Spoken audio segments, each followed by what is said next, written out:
All right, well, I wanted to go over truth tables today in this lecture. You'll remember that we have introduced four symbols.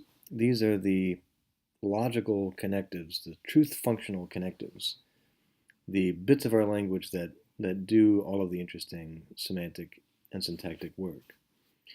Um, we are using letters to represent whole sentences, but in general, those letters can represent any sentence at all. But again, we've got these very special connectives, very special bits of our logical vocabulary that combine with sentences to form more complex sentences. And the meanings of those connectives can be entirely captured by truth tables like the ones you see here. Okay, so if you notice, for example, in the top left, we've got a truth table that explains the meaning of the tilde, which we're using to mean not. Okay, and this one's pretty straightforward. If some sentence P is true, then of course its negation will be false, and vice versa. Below that, we've got the truth table for the and connective.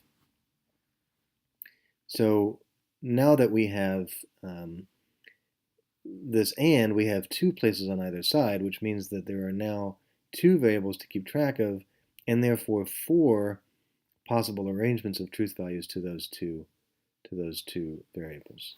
Okay, two possibilities for each, and so 2 times 2 makes 4 distinct possibilities. So those are represented as 4 distinct rows in our truth table. We can have the arrangements of true to each, true to P and false to Q, false to P and true to Q, or both false. Okay, and as you might suspect, the sentence P and Q will be true only when each of P and Q is itself true. Okay. Below that, we have the truth table for the or, and classically the symbol for or is a lowercase v. It ultimately comes, it's usually not exactly lowercase v in most texts, it's a sort of stylized lowercase v, but it does ultimately come from a Latin word well, which means or, starts with a v. Okay, so we've got the same syntax here, two places to fill in on either side of the or, therefore two variables, and so 4 different rows that represent the different arrangements of truth values to those two variables. And we're going to say that P or Q is true, of course, just so long as either one of P and Q is true. Right? If they're both true, we'll call that true.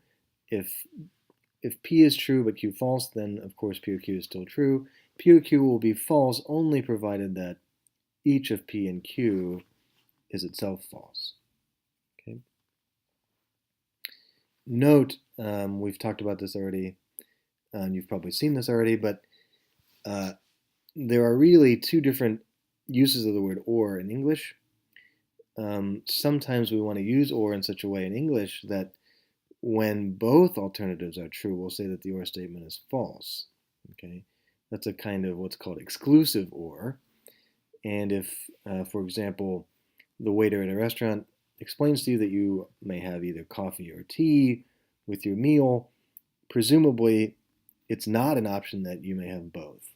Okay, but in this class and in general in logic courses, you'll find that the inclusive or is typically what is meant, and that's certainly the default assumption you should have, so that when P and Q are both true, the or statement will also be true.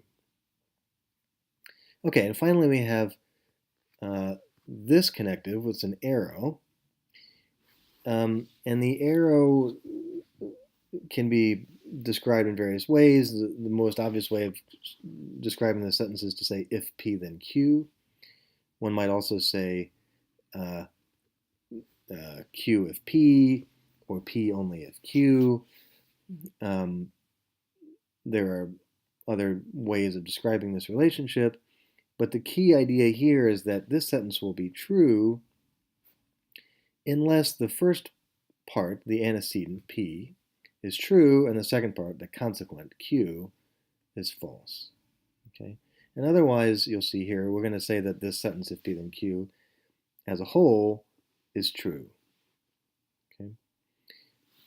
Now, we can sort of have discussions about this. Why would we want to say that if P then Q is true when P is false, and so on? But the main idea here is that we want to avoid the condition where we infer something false from something true. Okay? And if we start with something false, then all bets are sort of off to begin with, right? And we have no reason to say that if P then Q is false in that case. The only thing that's really objectionable is when P is true and Q is false. In that case, we certainly want to say that if P then Q is false. Okay? But otherwise, we'll say that it's true. Okay, and those are the 4 truth tables that you'll need to know and understand and probably memorize to do well in this course. Okay, that's it for today.